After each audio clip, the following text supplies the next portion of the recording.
빌립보서 4장 15절에서 20절. 빌립보 사람들아, 너희도 알거니와 복음의 시초에 내가 마게도냐를 떠날 때에 주고받는 내 일에 참여한 교회가 너희 외에 아무도 없었느니라. 데살로니가에 있을 때에도 너희가 한 번뿐 아니라 두 번이나 나의 쓸 것을 보내었도다. 내가 선물을 구함이 아니요 오직 너희에게 유익하도록 풍성한 열매를 구함이라. 내게는 모든 것이 있고 또 풍부한지라. 에바브로디도 편에 너희가 준 것을 받음으로 내가 풍족하니 이는 받으실 만한 향기로운 제물이요 하나님을 기쁘시게 한 것이라. 나의 하나님이 그리스도 예수 안에서 영광 가운데 그 풍성한 대로 너희 모든 쓸 것을 채우시리라. 하나님 곧 우리 아버지께 세세 무궁하도록 영광을 돌릴지어다. 아멘.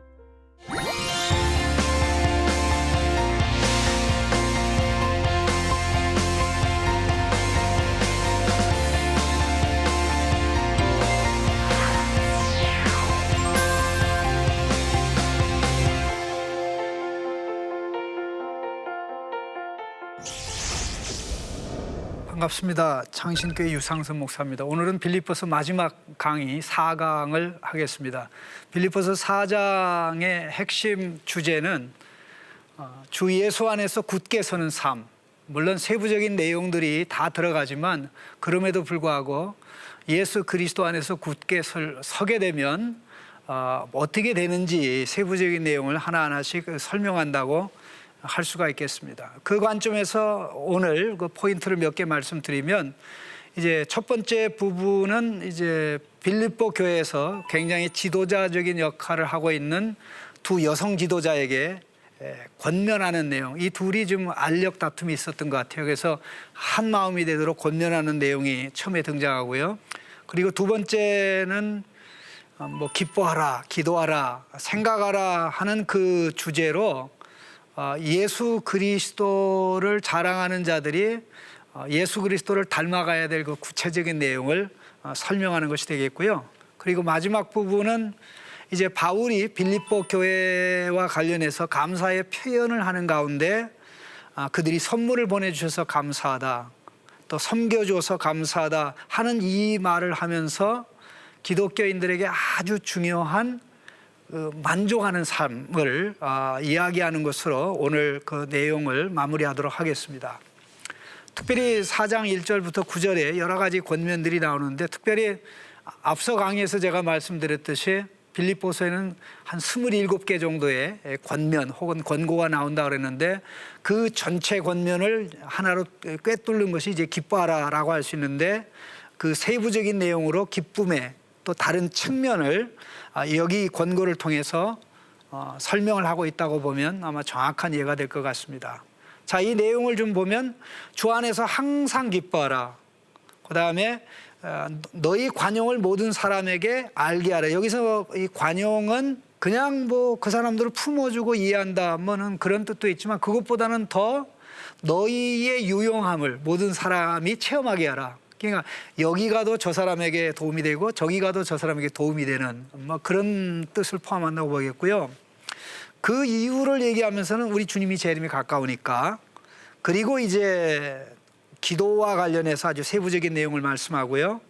그 다음에 그리스도의 평각이 너희 마음과 생각을 지킬 것이라는 그런 쪽으로 내용이 진행되어 갑니다. 근데 이 부분을 좀 정확하게 이야기해서 이 빌립보서에서 주 안에서라는 표현이 주 안에서 XX 뭐뭐하라 하는 이 표현이 9번 나오고, 그거와는 약간 다르게 그리스도 예수 안에서라는 또 표현은 21번이나 나올 정도로 이게 뭐냐 하는 이것을 정확하게 인식하지 않으면 좀 의미를 정확하게 파악하지 못할 수 있는 위험이 있기 때문에, 이 표현이 가지는 가장 근본적인 의미는 예수님과 연합과 교제 속에서 무엇이든지 하라는 거죠. 그러니까 그리스도와의 연합이 모든 것의 기초이면 그 기초 위에 집이 세워지듯이 신자가 하는 모든 활동들은 교제와 연합의 표현 혹은 열매가 되게 하라는 그런 뜻이 되겠습니다. 그러면 이걸 좀 더 확대해서 말씀드리면, 그러면 우리가 신자가 해야 될 행동의 근거가 뭐냐? 바로 예수님과 맺는 연합과 교제가 이게 근거가 되고요. 그럼 행동의 기준은 뭐냐? 연합한 예수님이 보여준 모습이지요. 그는 낮아지셨고 또 높아지셨지 않습니까? 그 낮아졌다 높아지신 예수님이 우리의 모든 행동의 기준이 되는 거고요. 그러면 그렇게 할 수 있는 동기가 뭐냐? 우리가 주님을 사랑하고 자랑하고 또 주의 백성을 사랑하는 것이 동기가 되고요. 그리고 더 나아가서 좀 그렇게 할 수 있는 동력, 내적인 힘은 어디서 오느냐? 우리 안에 거하시는 성령님이 그 힘을 우리에게 공급하죠. 우리가 이미 빌립보서 2장에서 너희가 두려움과 떨림으로 구원을 이루라. 이는 너희 안에 행하시는 분은 하나님이시니, 이미 그것과 관련된 내용이라고 할 수 있겠고요. 그 방법은 뭐냐라고 했을 때 예수님을 계속 믿고 바라보는 그것을 통해서 이루어지고, 그렇게 할 때 최종적인 목적이 무엇이냐? 결국 내 몸에서 예수 그리스도가 존귀하게 되는 역사가 일어나는 거죠. 그래서 예수 안에, 주 예수 안에 들어오는 것이 우리 신자의 모든 삶을 절대적으로 결정하는 중요한 요소라는 것이 이 설명을 보면 명확하게 드러난다고 할 수 있습니다. 자, 그러면 이제 앞부분에서 이제 두 여성 지도자, 사역자, 정확하게 이분들이 어떤 역할을 했는지는 모르지만 가정교회 내에서 중요한 역할을 하고 있는 것은 틀림이 없는데, 이 둘이 서로 의견이 안 맞았는지 다툼이 있었습니다.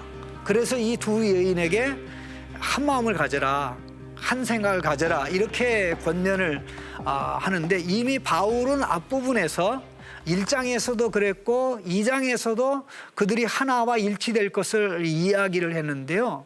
바로 이 모습을 가장 많이, 가장 먼저, 또 가장 분명하게 보여줘야 될 지도자가 유오디아와 순두계라는 것이죠. 참 재미난 게 이 두 여인의 이름을 보면 굉장히 아름다운 내용이 다 들어가 있어요.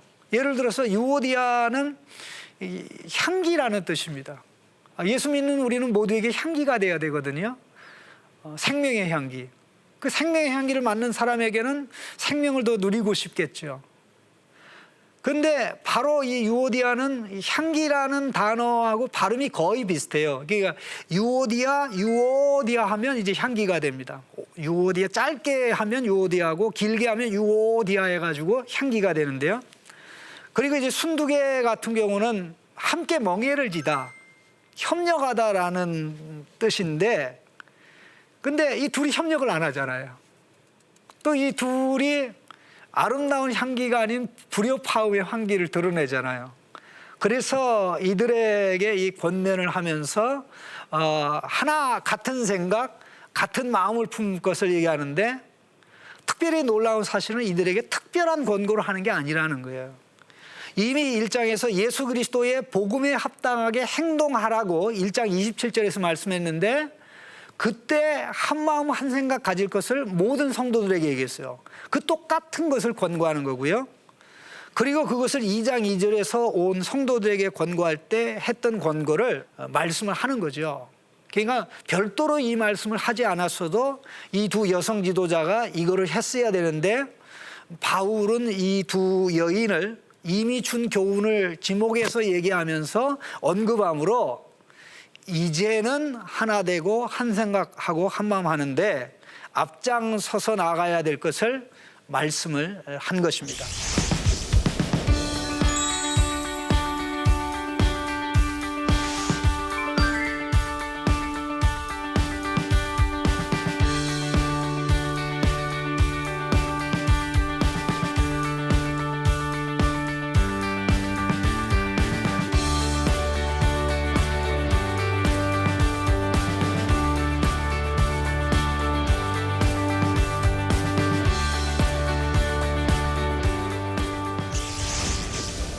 자, 그리고 이어서 이제 바울은 기도하라, 또 기뻐하라, 하는 이러한 연결선상에서 말씀을 쭉 하는데, 특별히 이 기도에 관한 부분이 우리가 굉장히 중요하게 생각하는 부분이 사실 여기 나오거든요.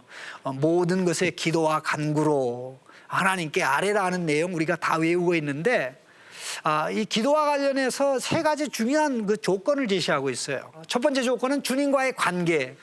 주 안에서 항상 기뻐하라, 기뻐하라. 근데 사실 주 안에서 항상 기뻐하는 자가 하는 것이 그 기쁨을 심화시키고 기쁨을 표현하기 위해서 주님과 기도의 교제를 하는 거죠.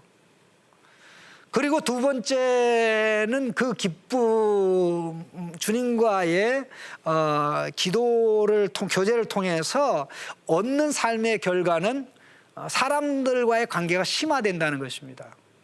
즉 주님과 사귀고 주님을 기뻐하고 주님을 교제하면 교제할수록 나는 더 많은 사람들에게 도움이 되는 존재가 된다는 거죠. 이게 관용이라는 것은 단지 뭐 참아주고 이해한다는 게 아니라 실제적으로 그들에게 필요한 것을 필요한 때에 공급해 줄 수 있는 사람으로 바뀐다는, 그게 이제 관용입니다. 그 다음에 또 기도의 세 번째 조건은 자아관계, 자신이 서야 될 자리에 서는 거죠. 염려하지 않고 걱정하지 않고 불안해하지 않고 초조해하지 않고 간다는 것인데, 이러한 세 가지 조건 속에서 돌아가는 것이 기도인데, 특별히 여기에 보면 참 기도에 대해서는 모든 걸 다 포괄적으로 얘기하고 있습니다. 기도의 범위, 모든 것이 기도의 범위가 된다는 거. 그리고 두 번째는 기도의 종류를 얘기하면서 기도와 간구와 구할 것 뭐 등등 이 표현을 다 쓴다는 거죠. 그러니까 어떤 형태로 나타나든지 뭐 애걸복걸하는 것처럼 간절함으로 표현되든지 또 간청하는 것으로 표현되든지 뭐 다양하게 나타나지만 그럼에도 불구하고 그건 다 기도라는 것이죠. 그리고 굉장히 중요한 부분이 기도를 담는 그릇이 있다는 거예요. 음식을 담는 그릇이 있듯이 물을 담는 그릇이 있듯이 기도를 담을 수 있는 그릇은 단 하나밖에 없다는 겁니다. 그게 바로 감사입니다. 사람과 사람과의 관계에서도 누구에게 가서 어떤 도움을 요청할 때 제일 먼저 하는 말이 뭡니까? 지난날에 참 제가 어려웠는데 그때 도와주시고 그래서 참 감사한데 제가 이번에도 좀 어려움이 있어서 찾아왔는데 좀 도와주셨으면 좋겠습니다. 이게 감사라는 것을 바탕에 깔고 이게 그릇이지요. 사람과의 관계에서도 형식적으로 혹은 진심으로 그렇게 하기도 하는데, 하나님과의 관계에서는 말할 것도 없이 모두가 다 은혜이기 때문에 기도가 감사이고 그 감사의 기도 속에서 하나님 앞에 제대로 기도할 수 있다는 것은 너무나 명확하고요. 그리고 이제 그렇게 기도하며 나아갈 때 하나님께서 기도의 응답을 주시는데, 놀라운 게 모든 것을 구하라고 그랬는데 모든 것을 주시는 하나님이 아니라 하나님의 평강이 우리의 마음과 생각을 지킨다는 거야. 이상하다. 돈 달라는데 돈이 아니라 돈과 관련돼서 우리가 바로 가져야 될 생각과 마음을 주신다는 거죠. 명예를 달라고 그랬는데 명예가 아니라 명예와 관련해서 가져야 될 바른 생각을 줌으로써 바른 태도, 이게 뭐 다 다른 부분도 확대할 수 있는 것입니다. 그리고 이제 바울은 이어서 그 다음 단계에 대해서 말씀하는데, 특별히 4장 8절의 내용들을 보면 뭐 무엇이든지, 이건 무엇이든지 뭐 그런 뜻입니다. 무엇이든지 8번에 걸쳐서 이제 반복적인 어법을 쓰고 거기다가 참되며 경건하며 오르며 정결하며 사랑받을 만하며 칭찬받을 만하며 무슨 덕이 있든지 기림이 있든지 이것들을 생각하라. 결국 이 8가지의 모습은 우리가 3장에서 본 예수 그리스도를 자랑하는 사람들이 예수 그리스도를 경험하고 또 자랑하고 또 알고 체험할 때 가지게 되는 이런 성품이라고 할 수 있는데, 이 8가지 내용은 실제적으로 예수님의 모습이에요. 이것이 이제 우리의 삶 속에서 이것이 기도의 열매로 우리의 생각이 이쪽으로 고정되면서 이제 하나하나 나간다고 볼 수가 있겠는데요. 자, 이 내용이 바로 이게 정리한 겁니다. 참 놀라운 사실은 그 7절 부분이 너희가 이리 기도하면 하나님의 평강이 그리스도 예수 안에서 너희 마음과 생각을 지키시리라. 여기서 마음과 생각은 멘탈입니다. 바른 생각이죠. 예수 그리스도와 관련된 예수 그리스도에 대한 그런 생각인데, 이 생각을 하나님의 평강이 지켜주심으로 인해서 어떤 일이 납니까? 8가지를 생각하는 거죠.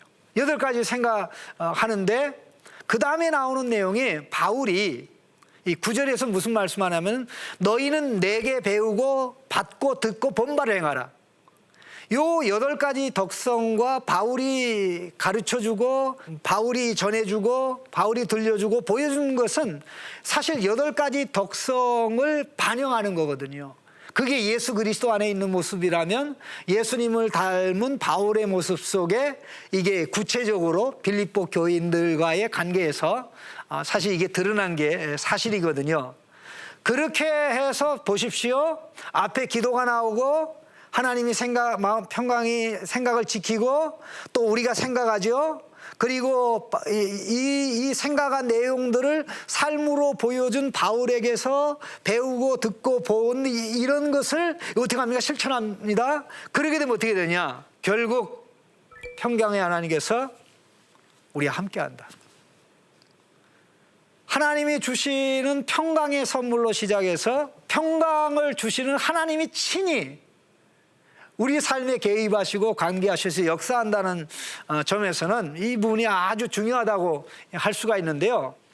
이 8가지 덕성들을 이렇게 쭉 보면 이 참된 것은 이 거짓이 없다라는 그런다는데, 헬라 말에 진리는 알레세이아라고 합니다. 그 다음에 참된 것은 알레세스라고 얘기하는데, 아라는 헬라어의 알파, 영어의 A에 해당되는데 이거는 없다라는 뜻입니다. 그래서 뒷부분에는 그 세이아 혹은 세스는 거짓되다. 그러니까 거짓이 없는 것.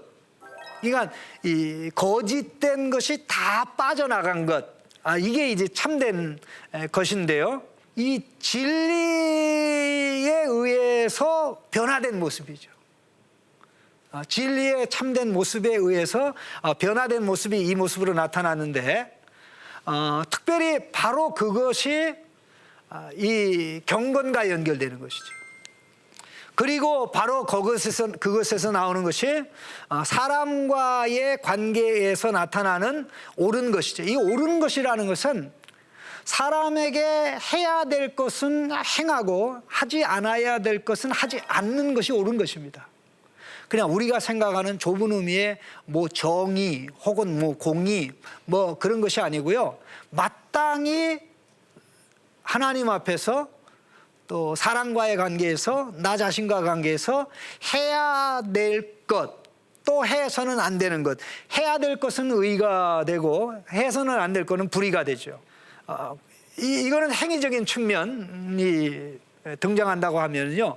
그 다음에 이제 그 순결한 것, 정결한 것. 이 순결하다, 정결하다는 것은 100% 깨끗한 걸 얘기하는 것이 아니라 방향을 얘기합니다. 하나님의 깨끗함, 하나님의 거룩함을 향하고 있다는 거죠. 거룩하면서 떠나가다가도 이건 아닌데 하고 돌아온다는 거죠. 길을 가다가 넘어졌는데 넘어지는 게 문제가 아니라 넘어진 자리에서 일어나지 않고 머물러 있는 게 문제라고 하면 그 자리에서 털고 일어나서 그 방에 가는 게, 이게 바로 이 순결함의 개념이라고 할 수 있을 것 같고요. 그 다음에 사랑할 만한 것.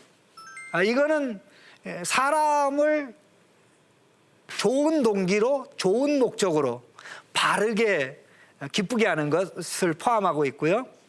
그 다음에 칭찬받을 만한 것, 1편에는 그 사람의 정당한 평가죠. 바른 평가, 인정이나 좋은 평가 받기에 합당한 것. 물론 여기서는 뭐 인기의 영화 말은 사람들이 좋다 박수 친다니까 저거 하자. 그거는 또 개념이 다릅니다. 그 다음에 이제 이 아레테, 이거는 헬라인들이 너무나 잘 아는 그런 내용인데요.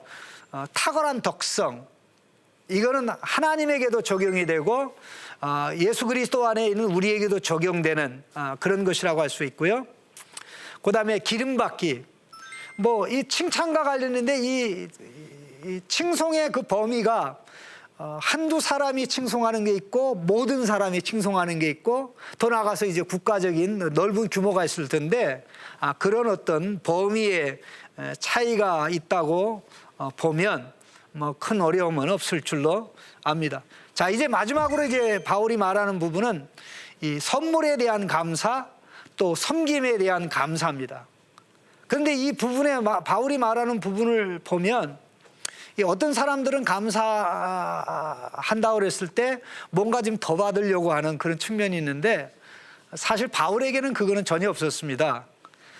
부족해서 더 지원받으려고 감사하다고 말하는 게 아니고 사실 나는 너희들에게서 많은 지원을 받았고 풍성한 지원을 받아서 풍족할 뿐만 아니라 또 나는 어떤 상황에서도 모든 생활 속에서 만족하는 비결을 배웠기 때문에 이참에 너희들에게 이러한 것을 나눠주기를 원한다. 그래서 감사한다고 이제 말을 하는 것인데요. 특별히 12절, 13절에 우리가 너무나 잘 아는 유명한 말씀이 나옵니다. 그는 전천후 만족하는 삶, 지족하는 삶을 배웠다고 얘기하면서 경건의 목적이 바로 이거 아닙니까? 낮아지는 것과 풍족하는 것을 체험했고요. 모든 것과 모든 일에 풍족함과 결핍함을 체험했는데 없는 상태에서도 만족하고 또 많이 있는 상태에서도 만족하고 또 낮은 자리에서도 기뻐하고 또 그렇지 않은 상황에서 기뻐하는 이것을 배웠는데 이 모든 것을 배웠기 때문에 언제 어떤 상황에서도 그리스도 예수 안에서 하나님께서 능력 주실 때 어떠한 유사한 상황에서도 승리하고 이길 수 있다라는 그런 내용입니다. 자, 이 내용을 정리하면서 17절, 18절을 보면 바울이 의도적으로 이 풍성함을 강조합니다. 너희들이 내게 준 게 풍성한 것이다.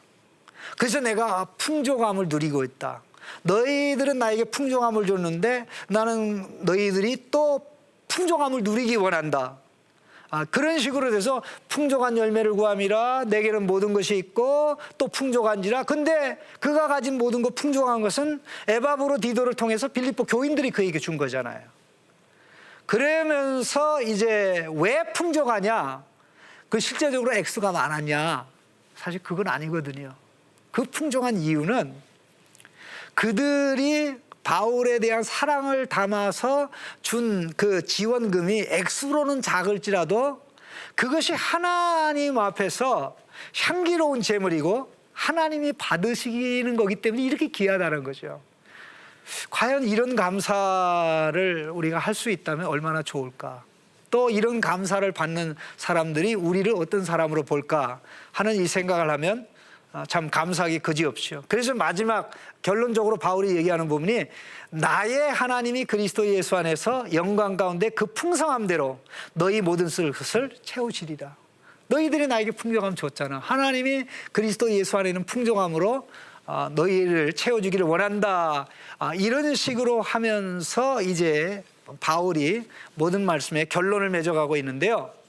자, 그런 얘기죠. 내 고난에 여러분 동참해 줘서 고맙습니다.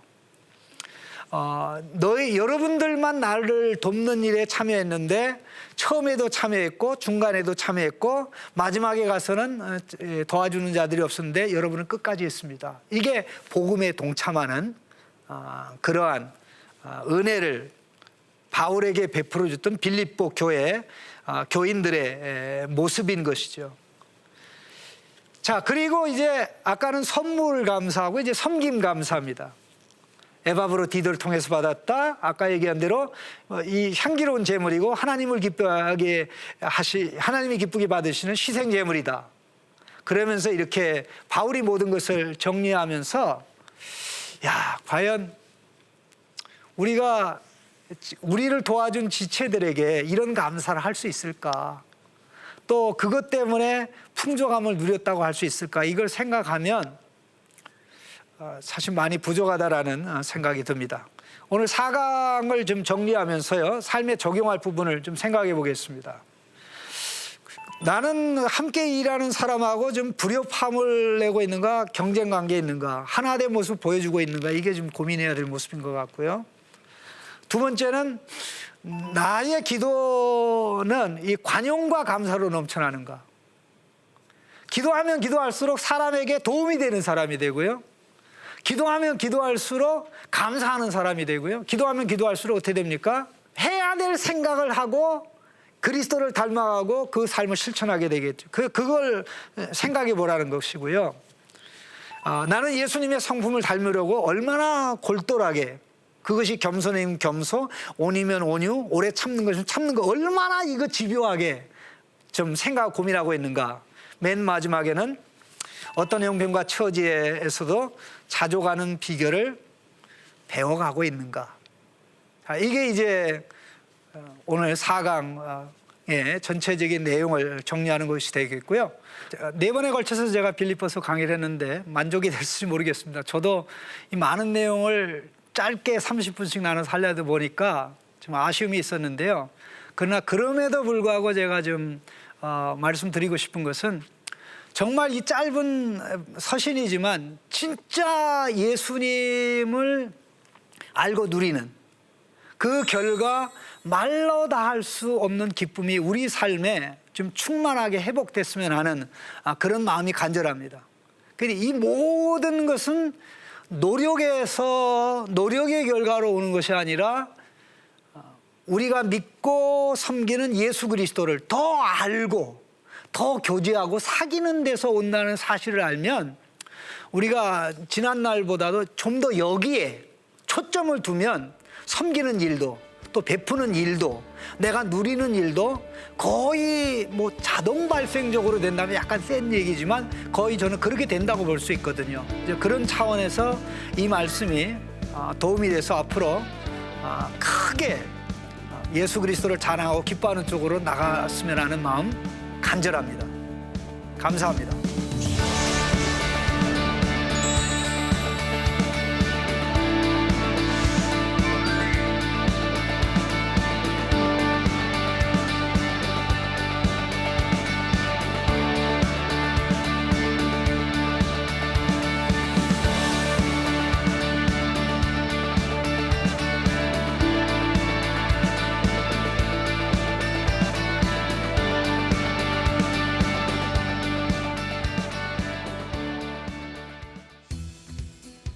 안녕하세요. 창신교회 유상석 목사입니다. 성도님들이 에베소서는 좋아하는데 에베소서와 단짝인 골로새서에 대해서는 너무 모르는 것 같아요.